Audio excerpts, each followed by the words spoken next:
What is up, guys? Aaron and Darick here. Bad takes. No Blake today. He is on his honeymoon a little early, right before the big draft. So me and him are going to knock out a last-minute mock draft.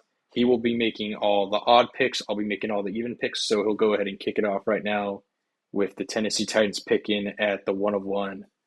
All right, man. Who you got? So I think this is the easiest pick in the draft. It's the only pick that doesn't really have like some drama around it. We're gonna go Cam Ward here. The consensus first overall pick, the best quarterback in the class. Tennessee, they're moving on from Will Levis. It's the easiest pick here. Nice. It's a new So, era. so I'm going to kind of stick with that theme. This is more of a what we believe is going to happen and not so much the normal fun, oh, this might happen, that might happen. We're just going to stick to what we believe is going to happen Thursday.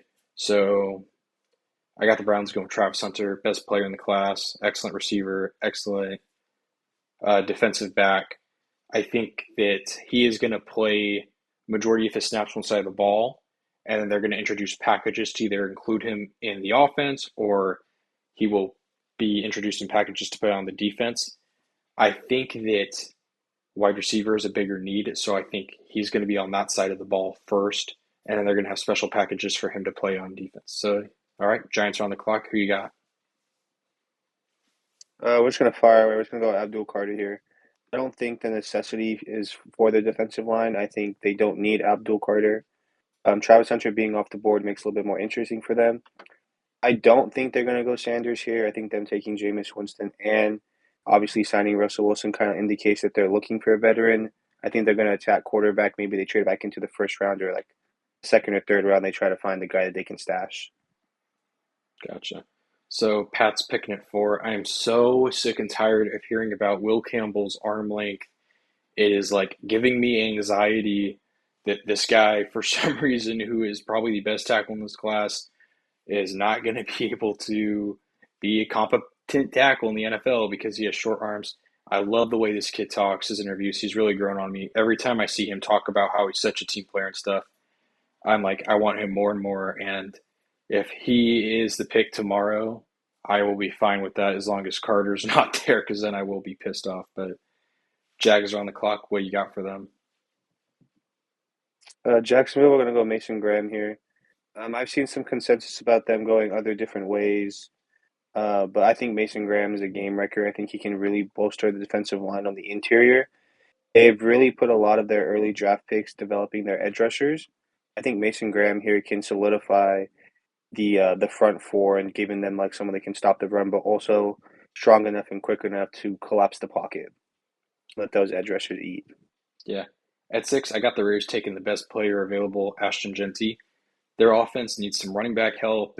They just need playmakers. I know they kind of got the stuff going on right now with Colton Miller, so Membao may be in play, but I think that with Brady leading the charge and this new regime, this new office, front office, this new head coach, I think Ashton Genty's the move. Just take the best player available. It worked out really well for them last year. Let's see them go 2 for 2, and I want to go to Vegas and watch Genty run over some players. So yeah, I got the Raiders taking Ashton Genty at 6.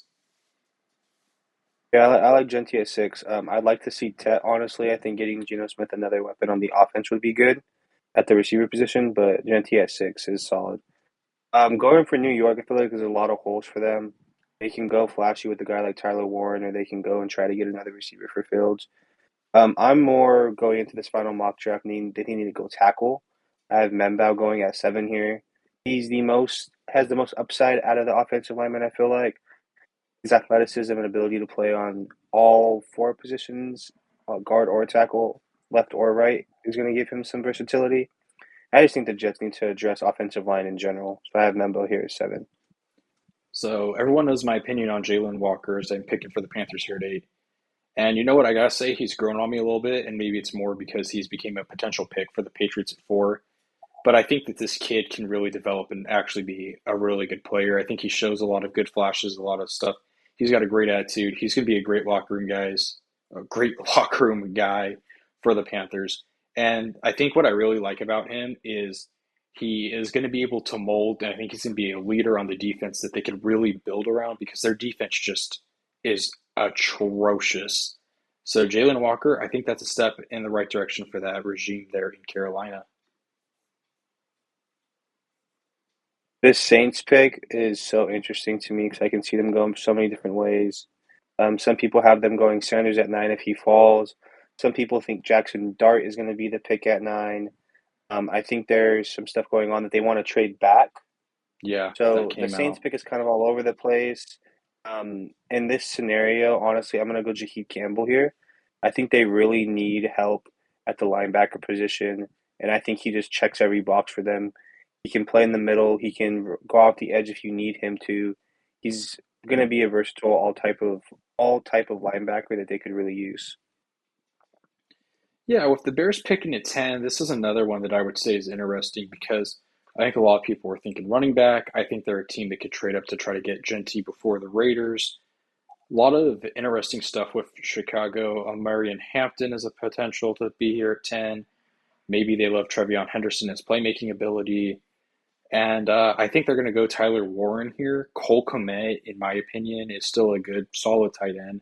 But I think they're going to like the playmaking ability of Tyler Warren. I have seen a lot of people that have really been more for Colston Loveland.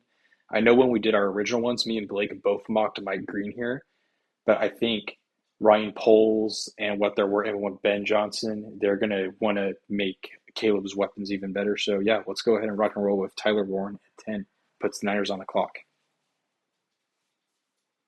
Honestly, with the Niners at 11, I'm really intrigued to see what they do because they've had a history of reaching at their first round draft pick. Like last year with Ricky Pearsall, people thought it was a reach. They had Kinlaw.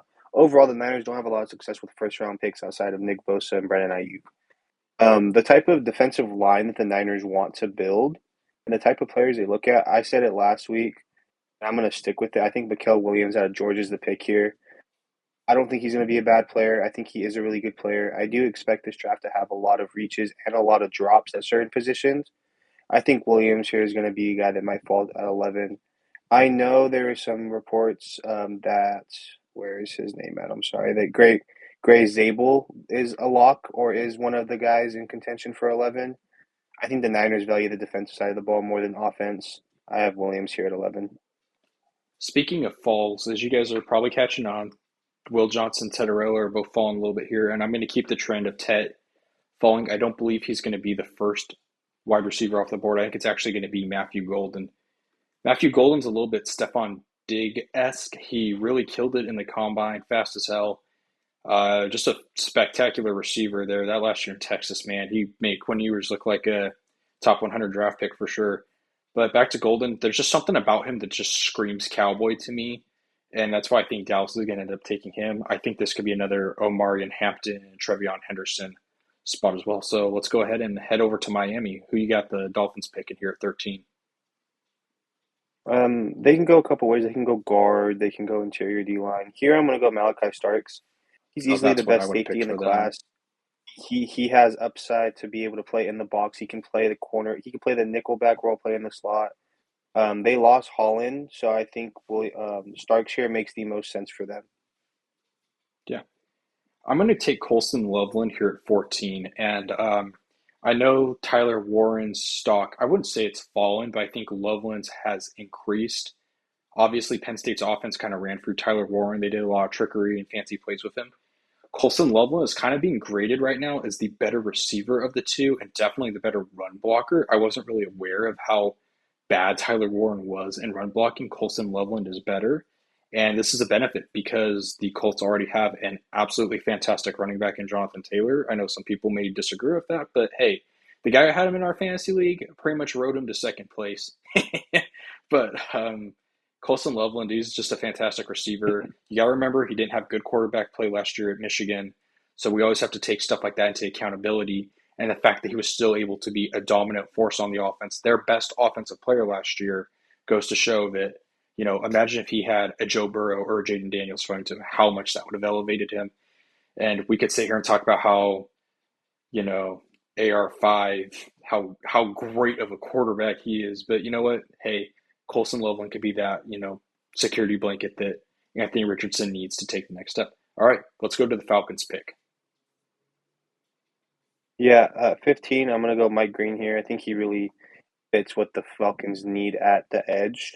Obviously, you could Absolutely. go edge, you could go wide receiver here, you could go linebacker here, but I think Mike Green He's a great player. He's obviously character concerns coming into the draft. But when it comes to just being a pound for pound football player, getting to the quarterback and disrupting plays, Mike Green is one of the most polished and best prospects in the class. Yeah, Mike Green is absolutely fantastic. There's an argument that he is the best edge rusher in the class. He does have those character concerns. Obviously, these guys all have to go through a very thorough interview process, but I'll tell you what, dude, Falcon fans, they would probably do anything to get Mike Green on that defensive side of the ball, given how terrible their pass rush has been in the past. All right, Cardinals picking at 16, Yeah. kind of an interesting spot here. I think they're also going to go ahead and add an edge rusher, and I think they're going to go Shamar Stewart. So Shamar Stewart, he has a lot of Mm. great tools, a lot of great pass rush tools. His stats weren't there, but the whole entire Texas A&M's defensive line was just had a down year, which is kind of weird given that Mike Elko, first year defensive minded coach, had that Duke defensive line the year prior, eat in really well. But Shamar Stewart, I think he's the pick. He has a lot of great tools. Obviously, the Cardinals brought in, oh, why am I forgetting his name? They brought in Josh Sweat. So I don't think this is going to force Stewart to immediately have to be the guy because Sweat's going to be there to kind of handle the heavy lifting and it gives Stewart time to grow and mature. And there's potential for him to be the best pass rusher. He won't be the best day one, such as Green and Campbell will be in my, or not Campbell, Carter will be in my opinion. But Stewart has potential that, 2 or 3 years down the line, this guy could be getting 2 or 3 NFL contracts. So we got the Bengals picking at 17 now. At 17 for the Bengals, I think the only thing you can attract here is defense. I think it'd be really foolish for them to go any other way. I'm gonna go another edge rusher here. We're gonna see three straight edge rushers coming in. We're gonna go James Pierce Jr. here. Similar thing to Mike Green. He's a great player. He's a great prospect. He's gonna be able to attack the quarterback and put constant pressure. There are some slight character concerns, but I think the talent they can definitely mold him into an NFL caliber player. Yeah, for the Seahawks here, I'm going to go ahead and give them Kelvin Banks Jr. He is the best offensive tackle currently available. Not on my list. I think Simmons is a little bit better. But I think these guys are going to play it a little bit safe as they're kind of rebranding their whole offense and just they need somebody to help protect Sam Darnold because we saw when the Vikings struggled with protection against the Rams against those fancy blitz packages in the wild card game, ate Darnold alive. And it's not like they don't got DK Metcalf anymore. This could be a wide receiver spot with Tet still there, given the way the board has fallen. But I think protecting your quarterback is the top priority, especially since he is your quarterback of the future for as of now. Yeah, I'm gonna go back to back Texans players here. I'm gonna go Jaheed Barron at 19. Low. Um, they're gonna. I think he can go a lot higher in the show. I think he's a very good corner. I think he has the versatility to play all over the field in the secondary. I would love to see him in the slot for Tampa Bay. I think here, just stacking up the defense, getting a stronger secondary, getting a game changing playmaker back there is going to bullshit the defense. Yeah. Broncos at 20, man. This is a tough one, and I kind of want to collab on this pick here because You can go so many different ways it's here running back or wide at receiver for at me. 20. And it's just like, do you Yeah, I feel mean, like, okay, so they have Audric Estime, who was fantastic in Notre Dame. I love him. He started to show more strides at the end of the year last year. And they have a couple decent wide receivers, but they could use more of like a safety blanket, sure-handed guy because Cortland Sutton hits the clear X. So I'm kind of, almost want to flip a coin. Do you go Ibuka here or do you go Hampton? What would you do? if I'm here, I know Tet's on the board, but he kind of plays the role that Cortland Sutton would play. I don't think you need two of them. Yeah. I'm going Mbuka here out of Ohio State. I think he makes the most sense for that offense. I don't think he's the best receiver in the class, but I think for what Sean Payton and that type of offense and the guys they have on their team right now, Mbuka makes the most sense. I think the running back depth is there in the second or third round. Like I don't think you need to go Hampton here at 20. I think you get very good value at running back in a later round. Yeah, I think I agree because I think that Bo Nix, Audric Estime, Cortland Sutton, and Mecca Buka sounds better than Bo Nix, uh, Omarion Hampton, and then say, I mean, if they could get Jack Besh, that's not too bad, but more in that tier, those, Higgins or a Noel and a Sutton, I think that they could grab Quinshawn Judkins or Cam Scatabo and kind of have a dynamic running game there. I really like Ibuka. He's a sure-handed guy. He can hit every route tree. Just a fantastic prospect. There's a chance he's going to be the best wide receiver day one, maybe the best rookie wide receiver some of these guys develop. But I like that we kind of Yeah, you can discussed even that. go. You can even go Henderson in a later round if Henderson kind of falls down the board Yeah, dude's a at straight running back. You can go straight back to back Ohio home run guys. home run hitter. So you're back on the board right now with the Steelers at 21. This is I think going to be a fun pick. Gets a little tough here. I think this. I think it is a tough pick because it really depends on how you grade Sanders.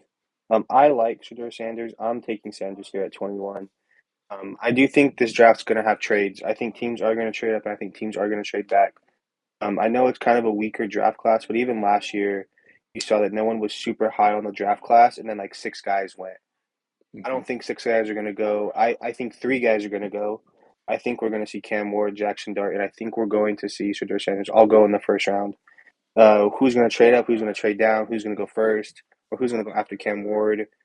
That's up for conversation. But here at 21, they haven't addressed the quarterback yet. He would be the best quarterback on the roster. I think he is more pro ready than anybody else. I have Sanders here at 21. I'm going to go ahead and give the Chargers. I'm telling you, Jim Harbaugh, that front office, Tet Folsom, they are so happy. They're gonna give him a call and they're gonna say the same exact thing they told Lad McConkey. They're gonna say, "You want to catch some balls from Justin?" Because Ted at 22 is an absolute steal for them, and I think that it works because Quentin Johnston is just still kind of like, is he good? Is he bad? We're all kind of thinking he's bad. Lad McConkey is absolutely awesome. He's a slot guy, so it does not affect Tet. Tet could be a true X, big pass catcher. Um, Maybe they grab Fannin or one of those tight ends in a second or a third round. There's a couple guys, but I think Tet falls to you at 22. You absolutely take him if you're the Chargers, just given how the board's fallen. Oh yeah, I think if you're at 22 and Tet falls, I think you put the call in and you just call it a day. There's Mm-hmm. nothing else that you have to do. You just got to win. This is an A plus slam pick, an arguably top 10 guy, arguably top five talent in the draft, and the way the board falls, you get him at 22. You couldn't be anything more but happy. Here at 23, I would love to see like Luther Burden, or they go and get a receiver here. What I think is really going to happen is they're going to go defense. If I had to guess and I had to say who they would go here, honestly, I think he's getting a lot of traction. I think he is going to move up people's draft boards from where they were prior. I'm going to go Walter Nolan here at 23 to help continue the build of the defensive line. They don't draft wide receivers in the first round. They weren't doing it when Aaron Rodgers was there. They haven't done it really for Jordan Love. It's just something that they don't do, even though it is, in my opinion, their biggest need. I think they're just going to keep their philosophy, go defense here. I think Walter Nolan's a slam dunk at 23. So we got Minnesota at 24, and this is where it gets a little difficult because there's quite a few guys I like here. I'm not the biggest Nick Eamon Worry fan, so I'm gonna pass on him for sure. But I think Minnesota having Will Johnson fall to them, there are the injury concerns. I think this is another classic no-brainer pick. He is probably the best player available. You need help in the secondary. Will Johnson was just outstanding at Michigan. And you know what? Minnesota's defense, they really killed it last year, got a lot of good pressure. So why not buff the secondary? I know they did lose one of their corners into free agency. I can't tell you off the top of my head who it was, but I know he did. I believe he went to the Colts. So I think you replaced him with an absolute stud in Will Johnson from Michigan. So we're on to 25, and I think this pick is pretty blatantly obvious of what side of the ball it's going to be for if you can't see the team needs right here.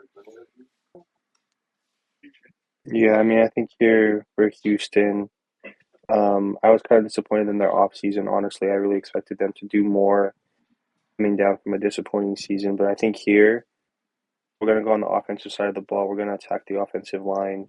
And the way this board's fallen, I'm going to go Josh Simmons here out of Ohio State. I think he has more of the higher upside out of all of the guys. I know he's dealing with an injury. I think if that injury never happened, I think Simmons would probably be the number two tackle in this class. So I I think here at 25, Simmons is there. I'd call it a day here. Just call him the pick. I believe him and CJ Stroud were teammates too. I believe he I was CJ can fact check Stroud's. that. I believe he was. If you want to fact check that for me while I do the Rams pick, but I believe they were. He was one of CJ's offensive tackles. So the Rams, this is kind of another interesting one. So the Rams' biggest issue was their run defense. And ultimately, that was the dagger that got them killed before Philadelphia nearly choked the game. They could not stop Saquon Barkley. I get it. Saquon Barkley is very hard to stop. I mean, the Chiefs essentially did in the Super Bowl, but they pretty much sold out to stopping him.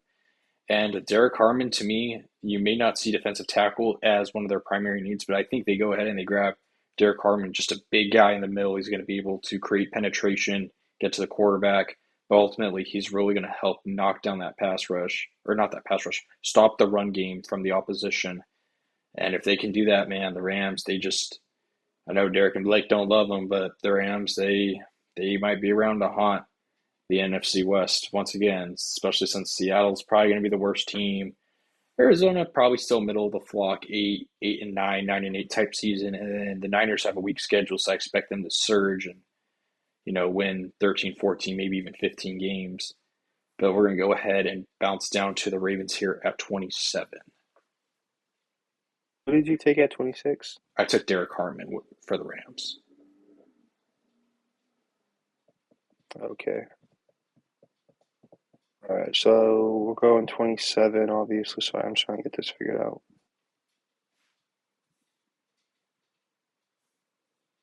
Mm, You need a lot of help on for the defense. I do respect Rams, that. honestly, if I'm the Ravens here, I don't know how to pronounce his last name. Donovan. I don't know how to say his Oh, last name. Izaraku. I know he. I know Izaraku's still on the board. Yeah, I'm gonna go Izaraku here at 27 for them. I think he's a really good edge rusher. I think they can use a lot of help on the defense. I think their secondary and their linebacking core is honestly like pretty well put together, but I really think they do lack getting to the quarterback consistently when they're not doing blitz packages. I think overall their front four just doesn't bring a lot of like disruption to opposing offenses, and I think here attacking edge rusher would really be able to help their defense out because they have Gotcha. everything else. They have a really good secondary. The linebacking core is solid. I think they really just need help on the edge. I think if I'm Detroit, I am pissed that Baltimore took Ezaraku. Not that I'm going to give them Nick Scorden, by the way. I'm going to take Nick Scorden with Detroit Yeah, I was going between them and Nick Scorden. because I think Ezaraku has a lot of potential to be really, really good. And I think Scorden has the measurables, but I think that Ezaraku has a higher ceiling potentially than Scorden does. I think Scorton's lack of production last year kind of hurts it, where Ezaraku was an absolute rock star in the ACC, best pass rusher in the ACC last year. But I mean, Nick Scorden, you're going to have Aiden Hutchinson because I feel like this falls into the classic. Well, Aiden Hutchinson and Donovan Ezaraku would be feared by everybody, where it's like, is Aiden Hutchinson going to make Nick Scorden feared? Well, I have good news for you. Aiden Hutchinson is going to make Nick Scorden better. So that's kind of the great thing about already having a fantastic pass rusher is the other guy, he's just going to be solid by default, given that he has such a phenomenal franchise player on the other side of him. So I think Detroit's a little disappointed they don't get Ezeraku, but they need help on their defensive line and their pass rush, especially since they had so many injuries last year. I think Scoring's a solid pick for them overall. He's not going to be bad. I just don't see him being a double-digit sack guy. So Yeah, Washington at 29. so Washington 29. I'm gonna go a little bit outside the box here. I've seen some guys mock this guy in the first round. I definitely think he has first round upside. There's a chance he does slip into the first round. What Washington's been able to do this offseason is they've really built an offense around Jaden Daniels while keeping the defense intact. And I think for them, it's all about protecting Jaden Daniels at this point. So I'm going to go Tyler Booker here at 29. They need help at guard. Plug him in, plug and play. He's going to start day one. his concern is just keeping Jaden Daniels upright. You keep Jaden Daniels upright, you give him time, you allow him to go down the field and actually see what's happening and see the plays come down. Good things are going to happen. Um, I think C.J. Stroud, for example, had a very, very good rookie season. And year two came down to where he kind of got in the sophomore slump. A lot of it came down to his O line play just being atrocious. I think if you're Washington, you really want to maximize the window. So I'm going here. I'm just going to solidify a guard pick, boost the offensive line, and just continue to stack the offense. Gotcha. So we're on to the Buffalo Bills. Pretty interesting here how the board falls for them. So their top needs are corner, defensive tackle, linebacker, edge, wide receiver. Top wide receiver on the board is Burden. I feel like safety slightly in need. I don't love Eamon Ward. You guys already know that. Edge, I feel like all the top dog edge guys are pretty much off the board besides Landon Jackson. But I'm gonna see. I'm debating between my two Notre Dame guys represent the Irish, Xavier Watts and Benjamin Morrison's down here somewhere, 59. I'm gonna go Watts because I think with Watts that he is such a smart player. He's going to be so good day one. I think he not only that he's worthy of the first round pick because I think he's a guy that could go in there and their secondary is kind of lacking in the cornerback room. Don't get me wrong, but I feel like Watts can go and be a leader for that secondary. And they already have some great guys like Matt Milano, Greg Rousseau, and these guys in the front seven. Mm-hmm. And I think you just got to have an intelligent, just a smart football player. He is just such a smart football player. I cannot stress that enough. And like, I will cry if the Chiefs get him because it's like, no, dude, don't give the Chiefs this genius football player. He's just so good recognizing coverage. Is his athleticism gonna make you jump out of your chair? No. I mean, he was a wide receiver that got converted to defensive back, so that says that. But he is just such a smart player, and I love him. He made me a happy Notre Dame fan for many years, and he just has great play recognition, and he plays a hell of a center field, and I think that's what you want out of a safety. And I think he can be a turning point because the Bills could still get a pretty solid defensive back with their second pick. Maybe Benjamin Morrison falls since they got both the Notre Dame guys and got that chemistry. But ultimately, man, I could get Watts. You just get a guy that can be a leader for the secondary and hell, be the leader on your defense and probably the best player on your defense 2 or 3 years from now and kind of keep that youth going while they got Josh on their prime. Shout out Haley Steinfeld, Sinners, absolutely fantastic movie. Guys, go check it out. Me and Darick loved it. All right, you got the Chiefs at 31. Sinners was a banger. Dude, I should have worn my Josh 31 Allen here. jersey to it. Oh no, no, you should not. 31 here with the Chiefs. I'm gonna go Gray Zabel. Daniel Jeremiah has Gray Zabel going 11 to San Francisco. I don't really know how I feel about that. I think Zabel's a great player. I honestly have him higher than Kelvin Banks. I think he's the third best tackle or fourth best tackle in the class. Obviously, Kansas City's offensive line has failed them in two Super Bowls. It failed them against Let's Tampa. It go. failed them against last year. Let's fill them in a It's third it's one. it's bring it it's brought some issues for them and their struggle to essentially it's really what the downfall is for Kansas City is their offensive line play is just really inconsistent. It's just not great. I know they've already kind of bolstered it in the offseason, but I'd like to see Gray Zabel here at 31. Just keep stacking the offensive line. The formula that teams like Philadelphia, just bolstering up the trenches, it works, and I think that's the philosophy that they should look into here. So I got Philly here with the last pick of the first round. I think this is going to be 100% a trade down spot because the Brown in our mock right now, the Browns and Giants haven't taken a quarterback. I'm not going to do it right now in the sake of the video, but I believe this will be a trade up spot for one of them to go grab Jackson Dart or Jalen Milrow to get that fifth year on the contract. Now, as for who they're taking here, Yeah, and kind of open the window.